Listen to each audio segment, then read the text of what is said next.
while a lot of people want to focus on the what they're eating, sometimes the how can be just as important.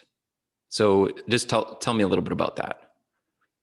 Yeah, I've made, I guess, over my years of working with people, I've made kind of numerous observations Mhm. about like how people eat and Yeah. the lack of mindfulness and or the lack of chewing. Like, and some people openly admit that they just inhale their food and they're not joking about it.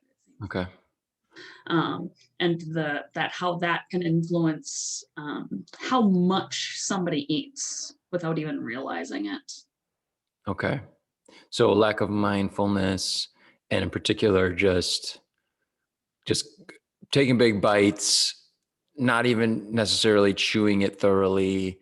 Um, so I guess my question is like, what what does healthier look like? Obviously, chewing slowly.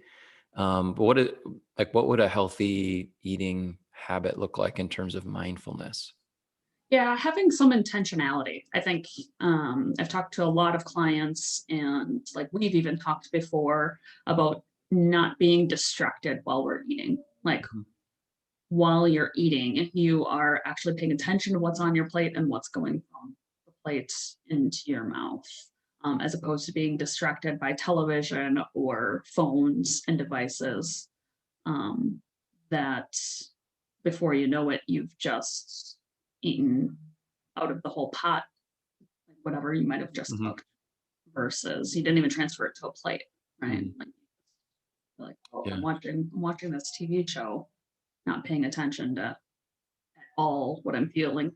If you're not paying attention to what you're eating, like you're probably also not paying attention to your body and the signals that it's Okay. sending you regarding being full, right? Got it. Because you're completely disengaged from yourself, on something else Okay. entirely.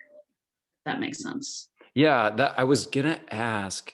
It almost is. It's like on the one hand, overeating.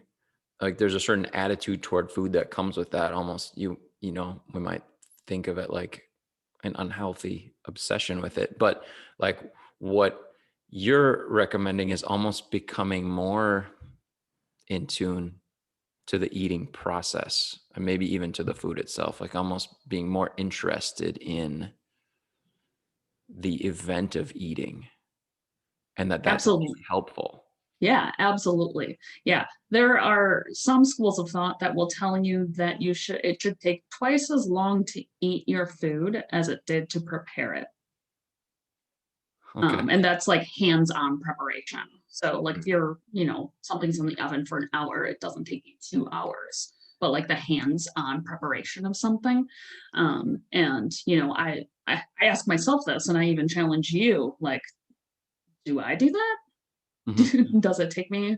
I think I have to be really intentional about it and kind Yeah. of slow down and not allow myself to be distracted, like sit down at an actual table. Yeah.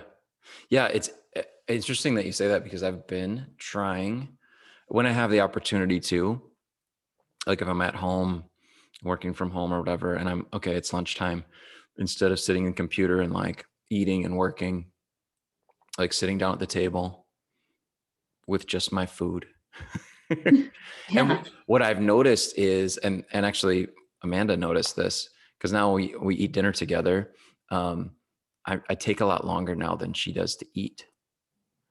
Yeah. And she's like, "You are. It takes it, like you're chewing forever now." Like she's fine with it, but it's kind of interesting that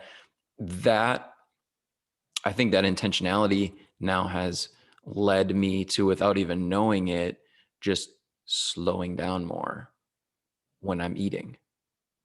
And I think that might be a maybe just a normal part of the process, right? Yeah, I think it's a normal part of the process, right? If you're not distracted, you're sitting at your table, whether it's with your family or alone, with a plate of food in front of you. I think you're just naturally going to slow down. And you're also going to explore what's sitting in front of you a little bit more. Like you're going to look at the plate, you're paying attention to maybe the ratios of what's on your plate because your attention isn't elsewhere. Mhm. Um, Okay. What about, we talked about this a little bit before too, but um, even like some of the little, I would call them like tricks, but that you can employ even when it comes to like dishes and utensils. Like, Yeah, yep. tell me about And these are some of my favorite go-tos for especially people that know they overeat, right? Or the individuals who are just inhaling their food. And like the first one, it might seem like common sense, but it's just using a smaller plate. that. Right? Transferring the food from whatever pot that you've cooked it in or prepared it in onto a plate. Um, and that's going to lessen your portion by using a smaller plate.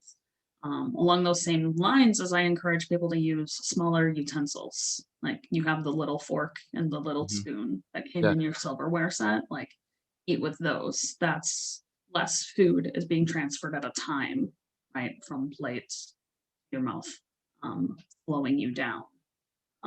And if there were a lot of cases, so I worked at a weight loss resort Mhm. where, a lot of our guests were like self-proclaimed like overeaters and inhalers, for lack Mhm. of better way to say that. Yeah. And I would slow them down by making them eat with chopsticks. Like, and no matter what you're eating, right, it's gonna slow you down.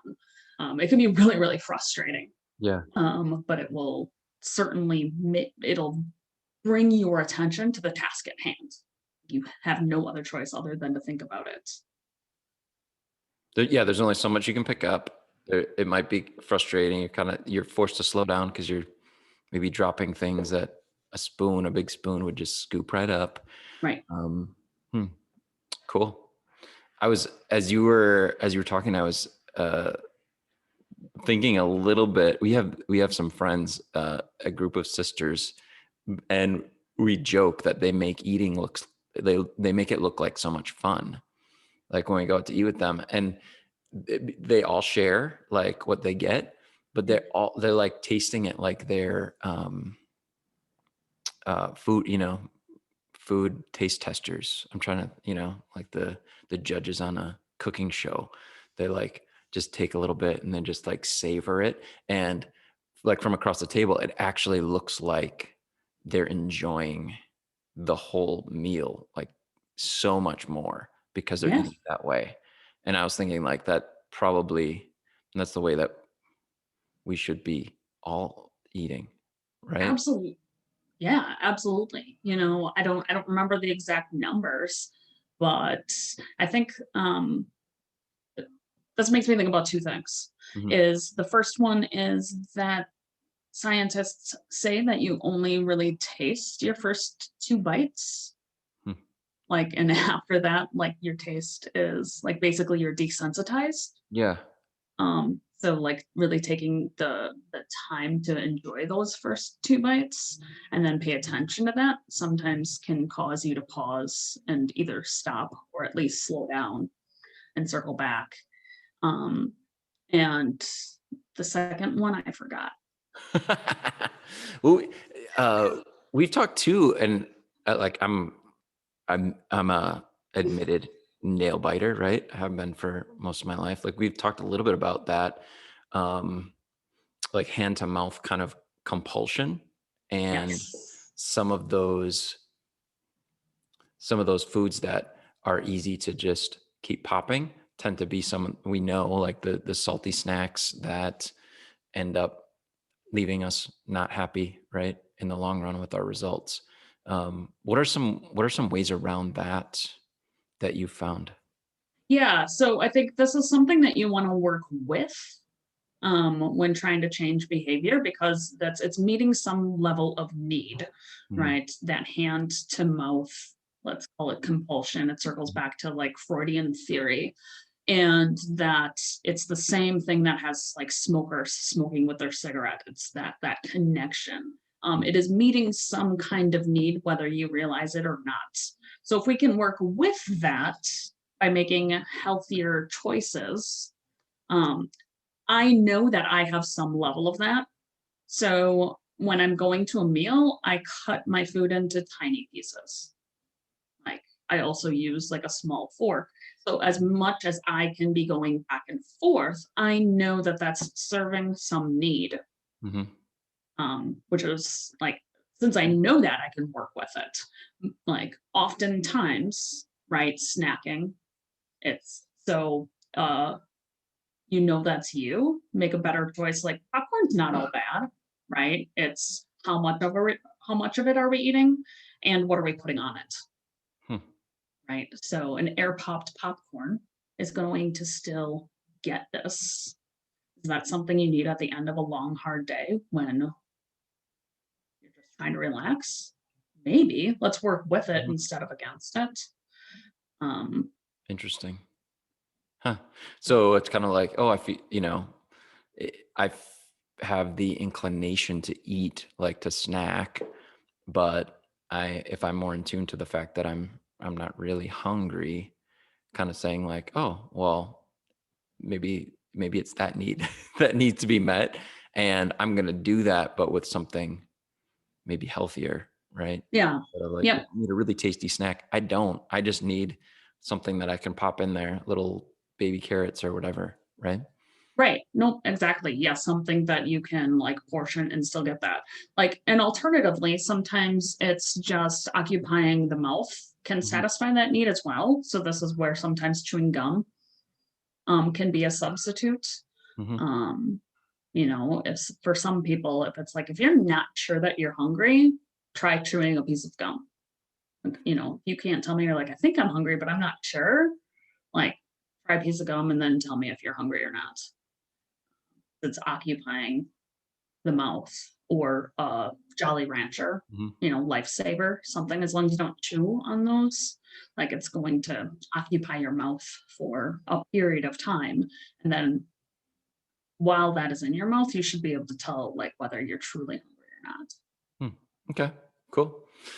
So maybe just like a final question, if this is like kind of all new uncharted territory for someone, um, and a conversation like this leads them to feel like, oh my goodness, I don't even know where to start. I have so many changes I have to make. What would you recommend that person do first? Like, what would be like the smallest step to move in the right direction? I think like one of two things. It's either first like act like sitting down at a table without distraction when you eat. Okay. Like truly pay attention yourself, like have some introspection there. And the second, like if you already do that, because I know a lot of families that already do that, like families sit down at the table, right? Is smaller plates, Okay. like doing the smaller plates, smaller portions, um, to minimize it. Those would be my first two kind of simple, non-invasive go-tos to start changing those eating behaviors. All right. Cool. Hey, thanks a lot for those ideas. Yeah, thank you.